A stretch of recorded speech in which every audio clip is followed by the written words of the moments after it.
do people ever get fearful of having such a large position in, say this one stock? Because, it generates wealth. Like a lot of people become millionaires because they had this one kind of home run.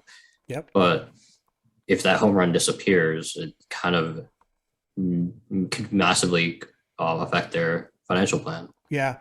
Yeah, that's right. And we can stress test that.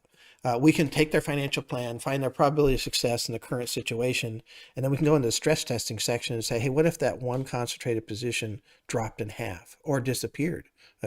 Very unlikely in a lot of these big cases, but how much does that impact the plan? And sometimes it's not a big deal, and sometimes it is. So when it really is, then yeah, we need to talk about kind of what we want to do with that.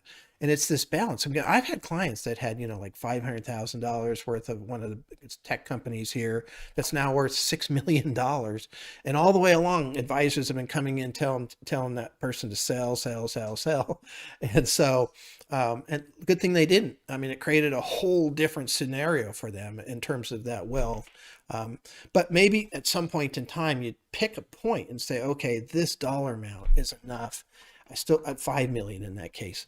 And so I'm going to sell a piece off, and then I'm going to keep that 5 million. If it grows back to 5.5 million, I'll take off 500,000, whatever it is, right? You just kind of use that. And then what I like to do in a perfect scenario there is to use a covered call, let's say at 10% above the price for a monthly covered call.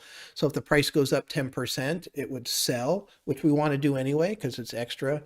But I would put 5% below the price a stop loss. So if it does fall some, we're out, we'll get it. And that way I could even keep that piece that I'm trying to sell for a while and generate income off of that covered call until it finally jumps up and gets called away. And that's perfect. And I've done that, several times with different situations.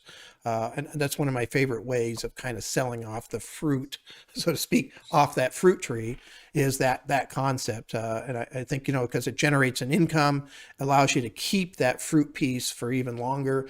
And you've got some protection if it does fall, right? I mean, there's a stop loss there. So anyway, that's there's lots of different strategies for how to handle these concentrated positions.